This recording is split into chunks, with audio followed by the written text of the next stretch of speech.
only for suggesting that the stars we see in the sky were just distant suns surrounded by their own planetary bodies like Earth.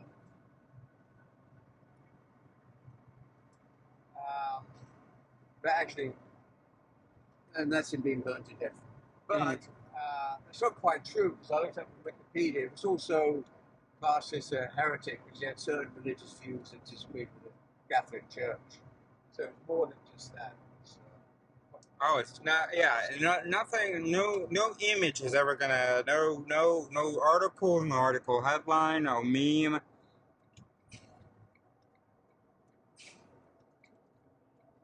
And I put a comment. Non-critical adherence to dogma of any kind, whether religious, scientific, or political, leads to injustices and suppression of free thought and thinkers.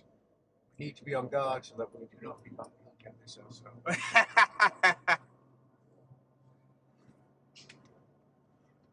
Which I think the left very often are guilty of this thing. Every human being is. The best you can do is be aware of it. You certainly are. You tolerate no sort of free anything that doesn't match your current schema of whatever. So yeah, you are a perf. That is what everybody does. And what I love is how everybody talks about the importance of it, because everybody thinks that they don't do it. Everybody thinks it's just other people that are unreasonable and react unreasonable to new ideas and evidence and so on.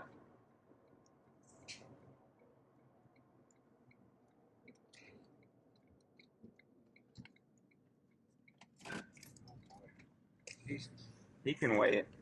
He just turned.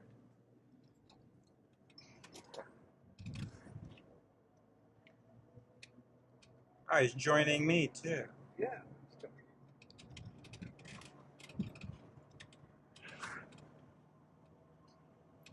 So I'm betting he's glad he helped a brother out.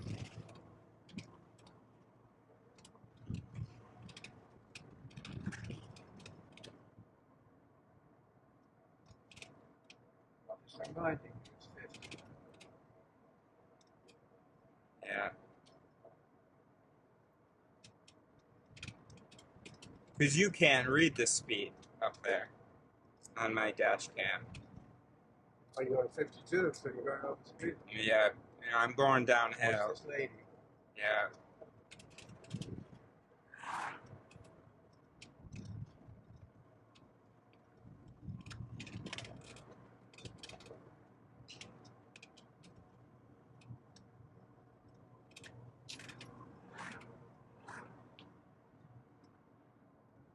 Okay, 80.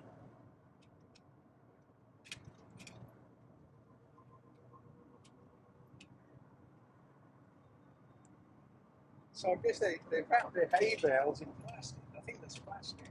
Oh, yeah?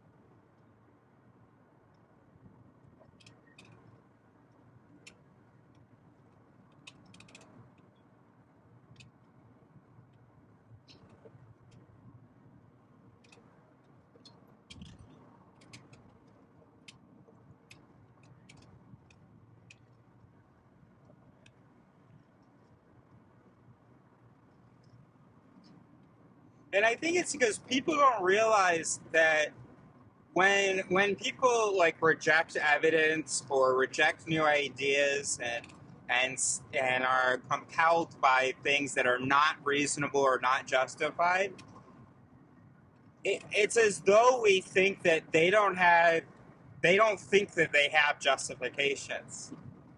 And they do. And that's sort of the hump that people have to get over. You have to realize that even when you have the most compelling, not explanation, but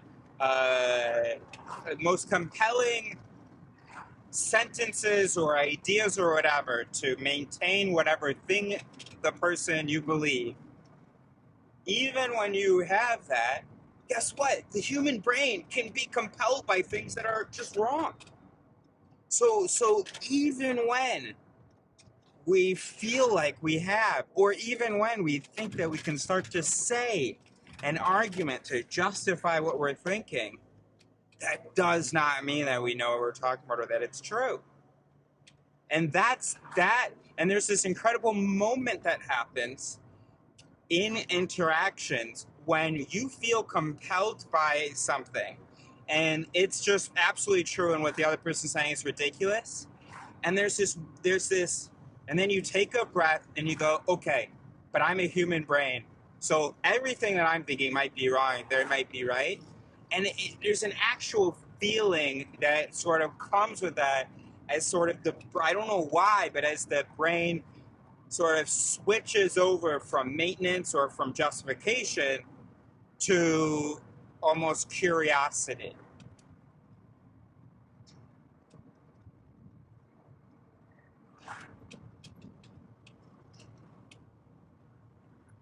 And then, of course, if we want to be contrarian or argumentative, we say, oh, so you're saying that I should just accept whatever the other person is saying. Well, the other issue as well, even if you don't agree or accept what the other person is saying, you don't have to burn them at the stake, or you don't have to cancel them, or you don't have to banish them from the planet. You know, okay, cool. No, I don't think that we should live in a world of plurality and truths. I think that that's probably one of the biggest problems in the world is that we're like, oh yeah, hey. He had no evidence. This guy had a theory about this sun. He had no evidence of these stars. Okay. He just thought, well, you know what? I wasn't talking about the other person having evidence. Okay, I'm talking about this particular guy, right? So yeah, everybody is believing Christianity and what the Bible says, what the Pope tells them to say, believe. Yeah. So they don't accept what he's saying, and he had no evidence for it anyway. Yeah. Just a hypothesis. Yeah. Turned out to be true. Just an impression, an observation, maybe, or an impression. No, not even observation. A possibility that he was acknowledging. Logical possibility. So what I'm saying is that when a person acknowledges a logical possibility and other people have ideas in their minds that compel them against that thing, we wish that they had gone, okay, look, I feel compelled, but just what is this guy saying? What is this possibility? And then the more people that consider it, then there's more people that can have maybe the technology or, whatever to check it out. So no, yeah, definitely no burning at the stake, but even more than just letting live. What about taking seriously, considering, being curious about not just their perspective, but the truth of what they're saying, the potential truth of what they're saying. All right.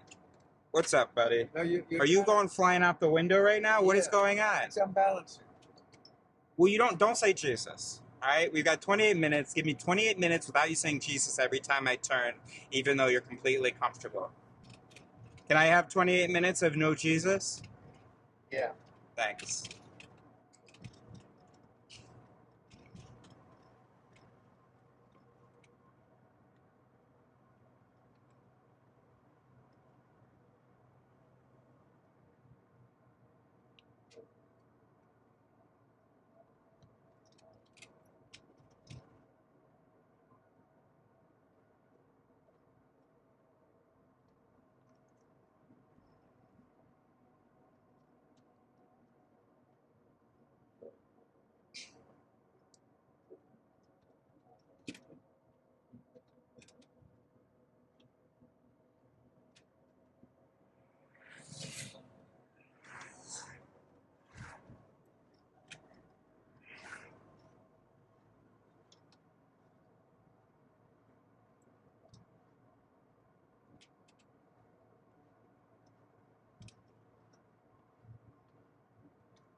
Let me explain. this is a big vehicle. So if I were to always arrive at turns comfortably, I would always be, before every possible turn, I would be going 20 to 20 kilometers an hour, below the speed limit.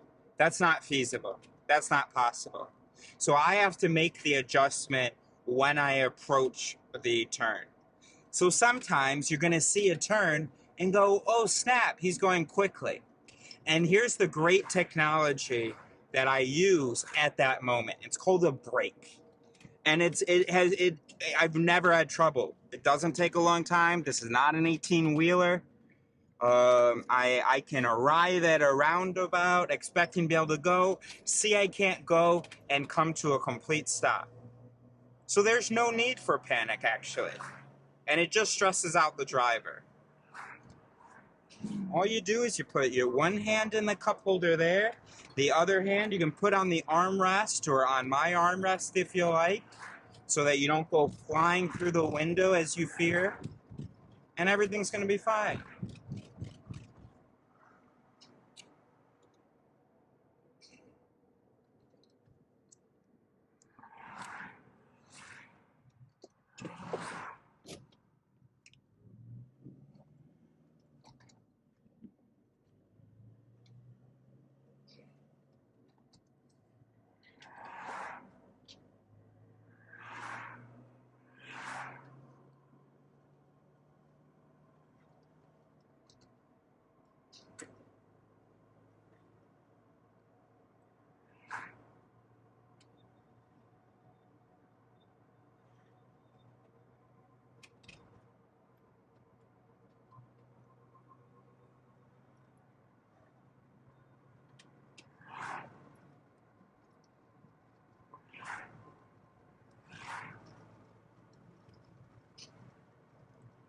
And then what we can do is we can save the Jesuses for things I should actually pay attention to, right?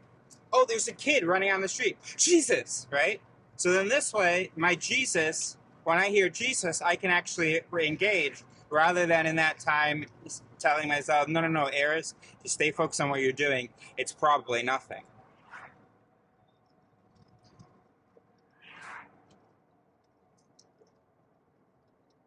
That makes sense, right? You say the same thing to Mom, right? The stress to the vehicle. There will be stress on the vehicle. There will be stress on the vehicle. And that won't, and Jesus, every time that I'm, blah, blah, and you say Jesus, I don't think it's going to help. Now, if you want to say, hey, Eris, that turn there you took at 50, an angle like that I think is good at 40. And say, okay, yeah. Yeah, no, I tried to slow down more, but yeah, you're right.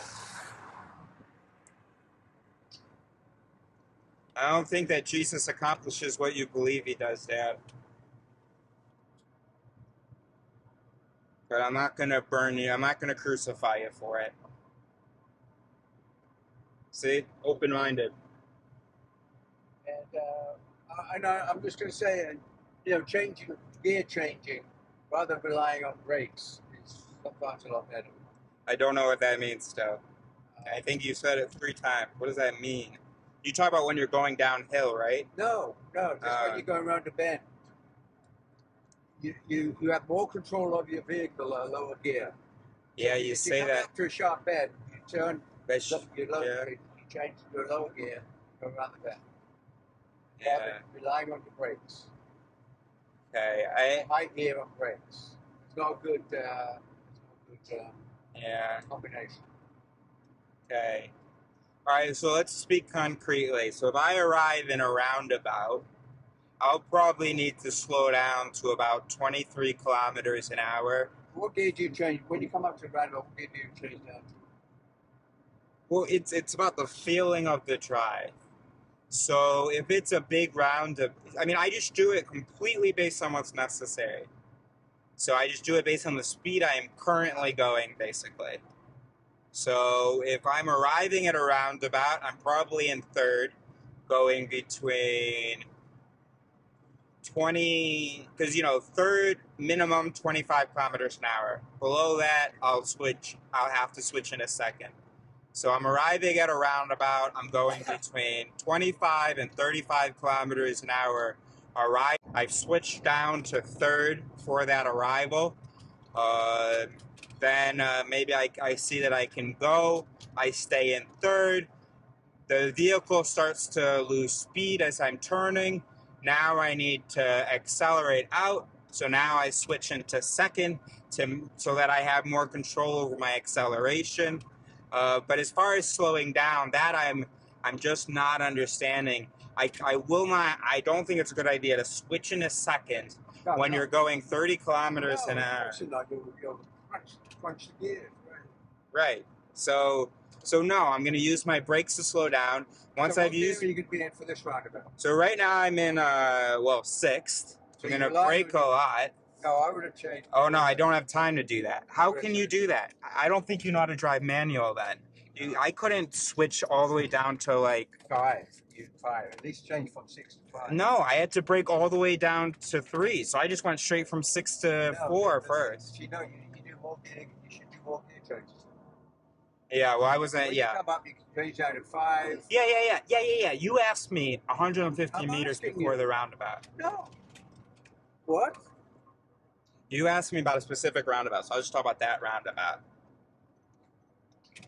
But yes, typically, if I haven't just come around a bend on a rural highway like that, yeah. Okay, so we'll do the next roundabout, I'll tell you. So now I'm switching up to 5 because I made it over 60 kilometers an hour. Oh shit. Hope you guys slow down. Good job, everybody.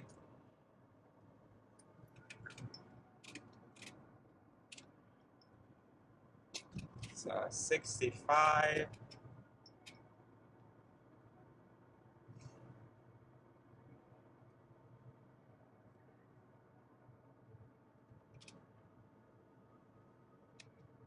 Speed limit is about to be 70. So I'm just going to stay in the high 60s, still in 5th gear.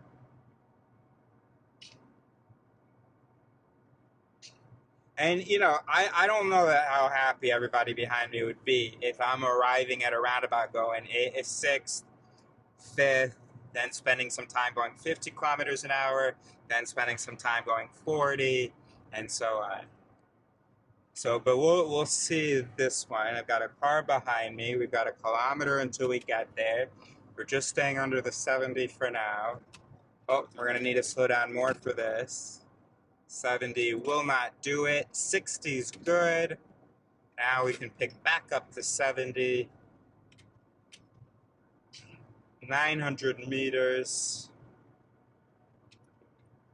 800 meters. I'm still going to, I'm not going to switch to 4 now because I'm still going to stay about 60. The speed limit's 70.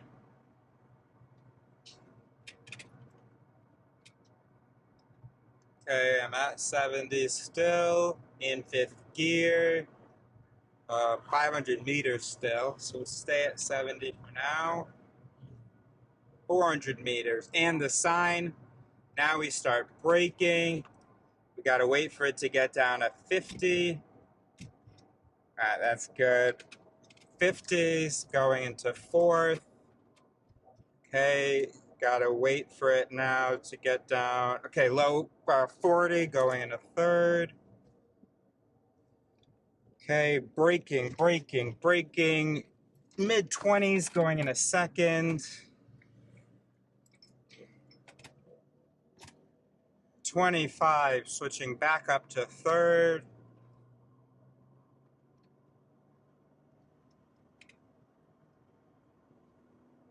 Yeah, no, I don't think it's feasible at a roundabout. You did all of that a little bit.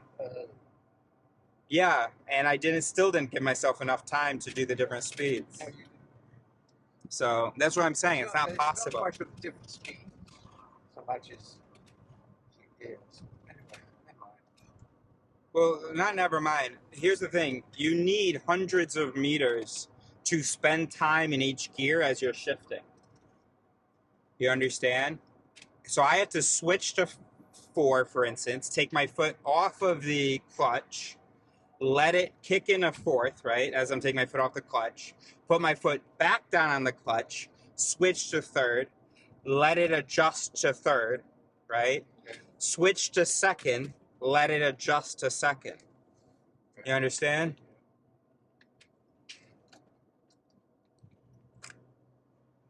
You can't just go 5, 4, 3, 2, 1. At least not that I know of.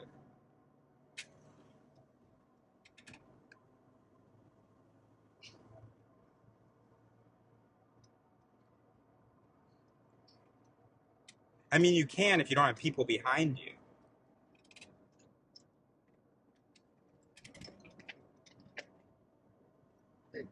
Get back, Neil. Back. Get back. Okay, I'm in 4th, switching down to 3rd. Now I gotta let it adjust to this, but I have to slow down. It's not possible for me. Maybe someone else can do it. I can't do it. Back, Neil, back. You know his arm is caught, right? Back. Okay, well, every time he has trouble, it's because his arm is caught behind your back.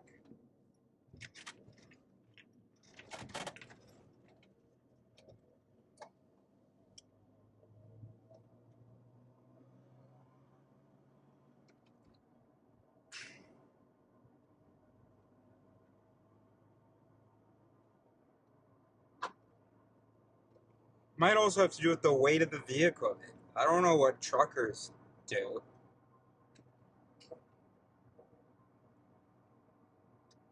You have to use your brake. You can't. You have to rely on your brake. Can't use gear shifting to slow down. You slow down to shift gears. You have to use both.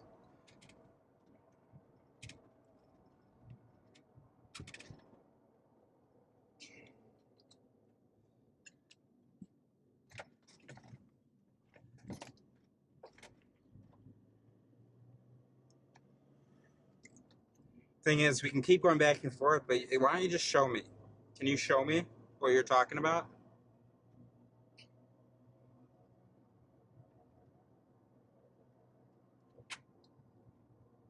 Can you Google it and explain in more detail?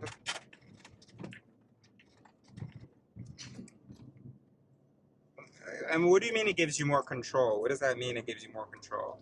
Okay, I'll Google, and when we get someplace, I'll Google or video. Yeah. Because it gives you more control for accelerating. But no, you're just going to grind your gears if you just... Like, I'm going to make the car slow itself down by being in too high of a gear for the current speed. Or in too low of a gear for the current speed. I'm going to force the car to slow down to the gear that I put it in. And also, it won't slow down. That's the other thing. It won't. It'll just be revving. You have to use both, Francis Harris. I know, I've heard that. You change gear, and then you change gear, and then you change gear. Yeah, all of those things are true. I do not use gear changes to slow down. Okay, I'll repeat what I just fucking said, Harris. Oh, I didn't realize. I'm sorry. And the clutch, the gears at the same time. You use both. Yeah. You have to use both of them. I do not use both of them to slow down. Over the vehicle, though, when you have the right torque. Okay. And that helps with braking. Yeah, you have more control. Okay. Well, listen. Imagine you go around a sharp corner in 6th gear, say. That's not a good thing because now you're relying totally on your brakes. No, that's not possible to be in 6th gear going around sharp corner. I just said imagine extreme. I know, but what I'm saying is that that's not possible. So I will. There's no such thing as being in the wrong gear. That's what I'm trying to say. There's no such thing as being in the wrong gear? Not in what we're talking about, no. There's no, you can't take a sharp corner at 6th, the vehicle will shut off. You just said there's no such thing as being in the wrong gear. You're being argumentative. I got no, you. you just said that. I said not in that sense. Like there's no possible reality where I'm taking a turn in fifth, for instance. No possible reality, or sixth. No reality because the vehicle will just shut off if you do that. It'll just shut off.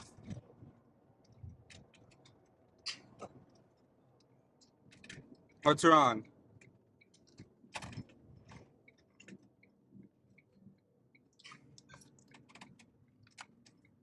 What's the problem, Dad? No, seriously, what is your problem? Because I'm trying to understand. I want to drop this discussion. Why do you want to drop it? Because I keep hearing about it. It's very argumentative.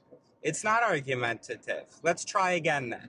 I tell you what then? Yeah. Why don't you think how you could probably use your gears better? And take that attitude. Think, is there something to this? Maybe I'm not quite. That's literally what I'm trying to understand. Okay, good. Okay, so. Now you need to work it out. Try and understand it. Do a little bit of research, talk to people. Talk to people, but don't talk to you. Got it. Okay. I got you. No, I haven't driven a manual in years. I got you. No, but you keep telling me about the gears, though. You keep telling me about the gears despite the fact that you haven't driven a manual in years.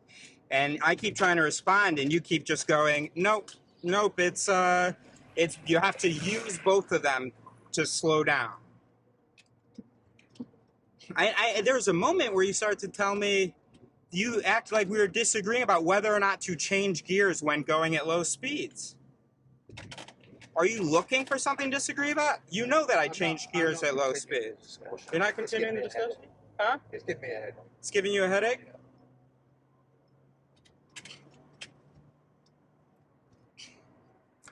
I think what gives you a headache is having to explain anything.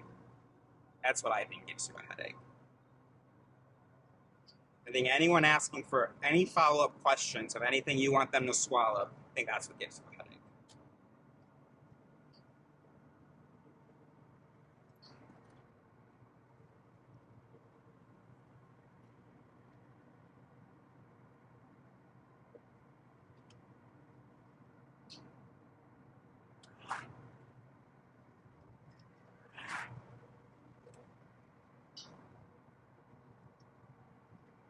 Don't insist on advice you don't understand.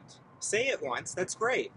But then if I have follow-up questions that you can't respond to, then realize, oh, okay. Look, yeah, I'll put it in, I put it in third, going 40, and I know that was high there. It did slow me down. So I guess it's just about whether you want to balance how much you grind the gears or whatever you said and how much you brake. All right, let me try again. All right, so I'm just going to put it in second. I'm going 36. Yeah, you're right. That just slowed me right down. That just slowed me right down. So you're saying that switching into a lower gear, the vehicle literally just slows down. Sometimes that's true.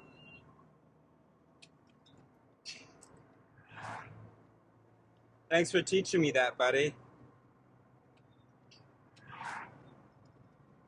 Hello?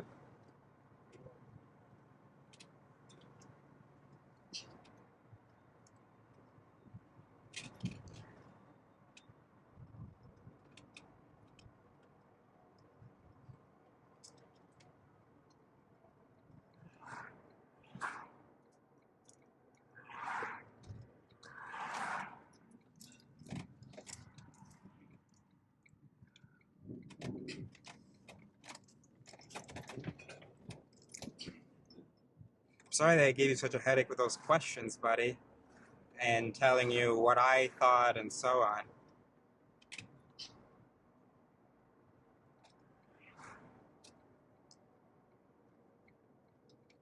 I'm trying to understand better and test it in the roundabouts.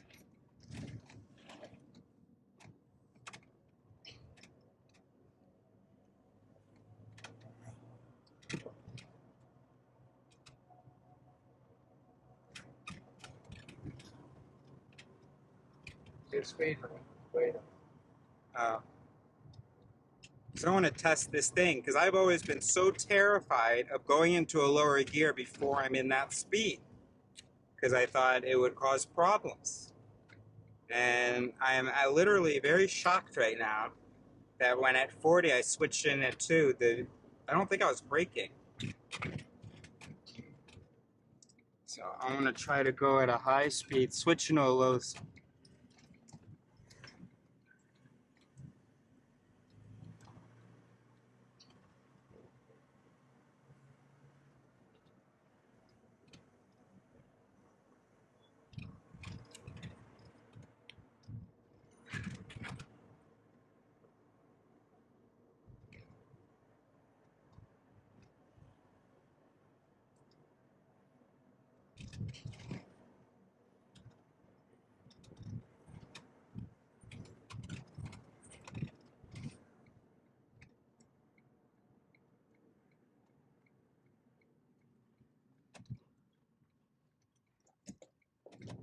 Uh-oh.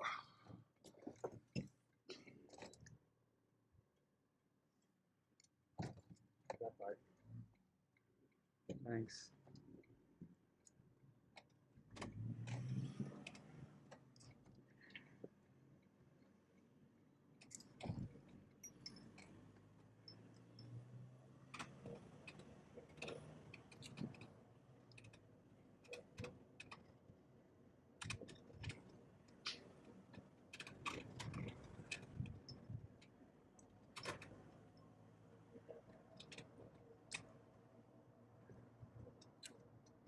What? What's happening? What's happening? What's happening?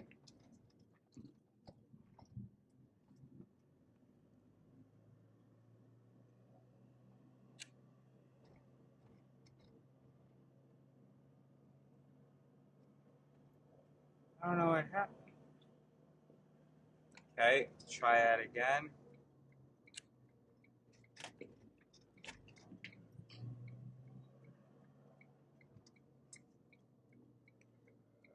No, I guess that's not it.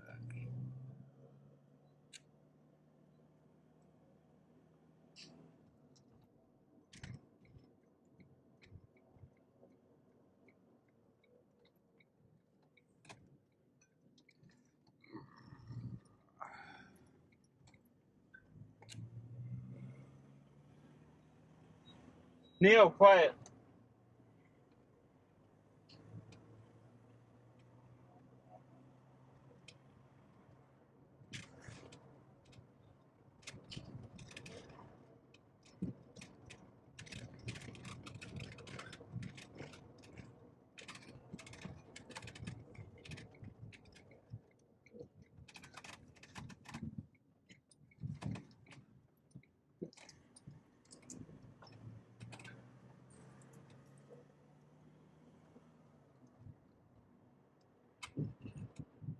Oh, shit.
Oh, that's about out.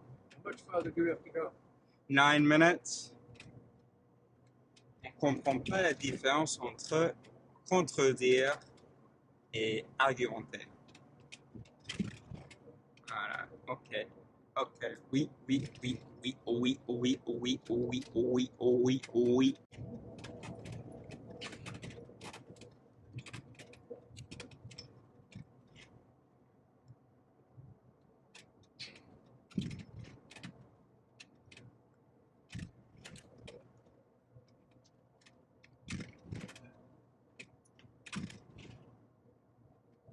And you're right that I also can pay more attention to just, driving more slowly and slowing down before the turns.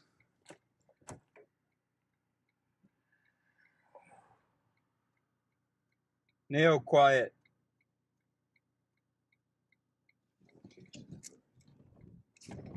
Fucking hell.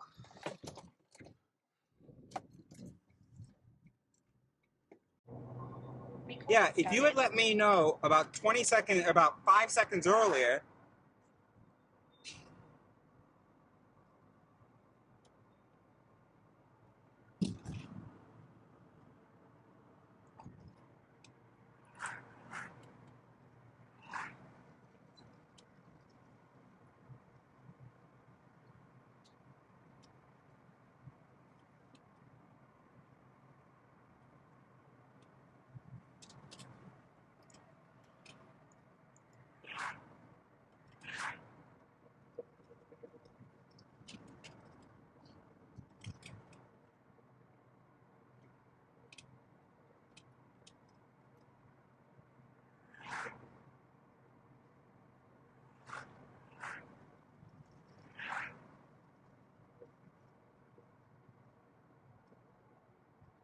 All right. Right now, I'm going into straight in a fourth. Oh no, straight in a second. Let's try. Okay, and then you just do it at the same time.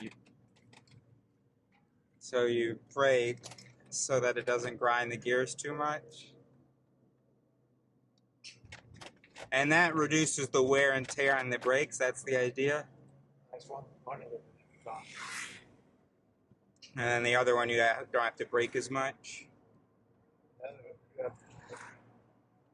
You have more control. But what does that mean? Well, I know you have more control for accelerating. And you mean you have more control because it brakes more easily? Because of the torque, the torque. When you're at a, your speed is going to, engine braking. You've heard of the term engine braking. Yeah, I've heard the term. That's when you change gears down and you use the gear change to slow yourself down. Yeah. And I always thought only trucks could do that because it always had, on the signs, it always had no engine braking. Or check engine braking before a downhill thing. Sometimes because it makes more noise when you do that. I see. You create more noise. So somebody will say no engine braking. I see. All right, thank you, buddy. Now I fully understand and have the advice and know how to practice it. Hey Siri, tell Juliet, just call me, and I think I'll be pretty much available. Is that Juliet? Uh-huh. Yeah? Yeah. Did she contact you? No, I contacted her. And why did you contact her? So I see whether we can do a phone call tomorrow.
See, I thought that gear changes had to follow the speed, and anything else was just doing damage to the engine. That's why I could not understand what we were talking about. But I say, actually, gear changes to change the speed. I gotcha.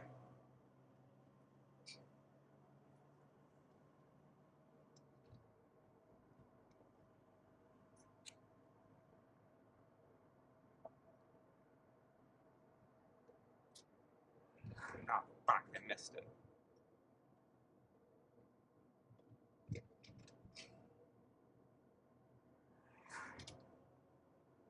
You missed the turn? Yeah. I thought it was this road. This looked familiar to me. And I didn't pay attention to my GPS.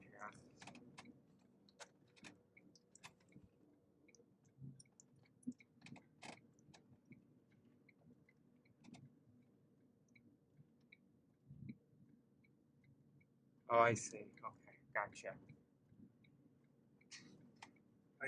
What? Not going to go back? I'm having trouble, buddy, but I'm figuring it out. We got it now.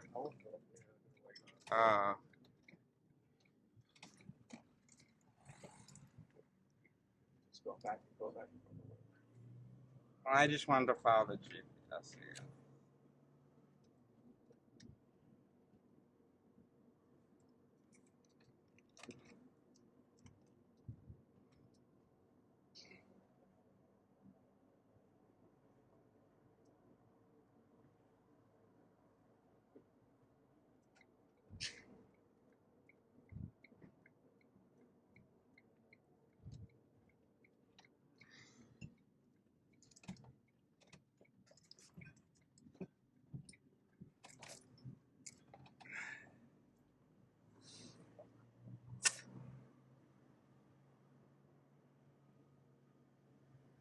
This is going to change how I drive, Dad. The consequences of this are going to be enormous.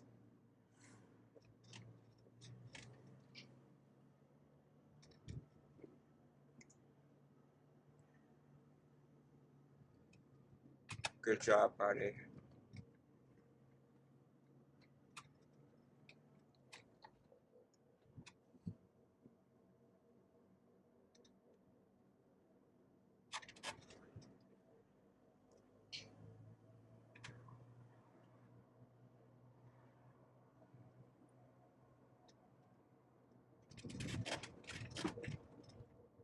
And this is where we would say, I see.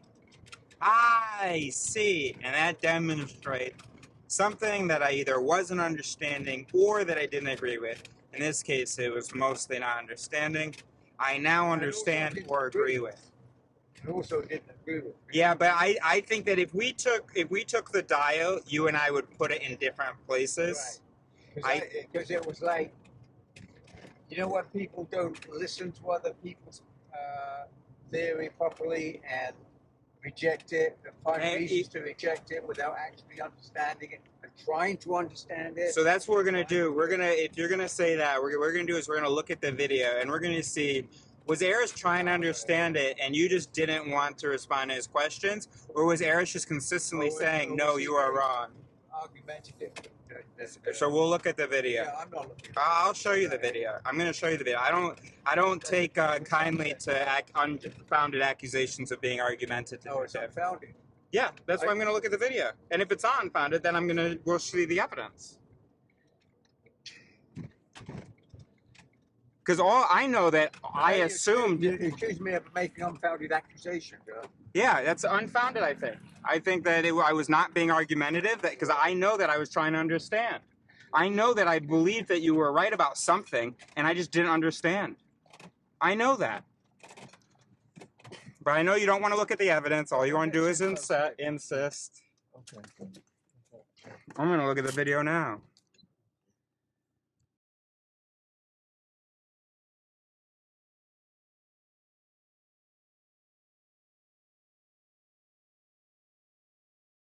I'll tell you about my life story. I've heard that point before. I've heard narcissist, psychopath, argumentative, manipulative. I've heard those. And I wanted, and you know, I took those seriously for years and years and years. Okay. So now I'm 32. So now when I hear argumentative, I know myself actually. And I know that I try to understand things. And I know that I know my perspective. Did you try and understand why I said you're argumentative? Huh? Did you try and understand? I know why you I thought that because why? I didn't accept it. You didn't accept it. Yeah, exactly. Instead of trying to, I tried to understand. Instead of you trying felt, to understand, you just didn't accept it. No, I did try to understand. I kept asking you questions. No. We'll see. As We'll you said, see. you didn't We'll see. accept it. We'll see. We'll see. We'll see, buddy. We'll see. I'm gonna look at it now.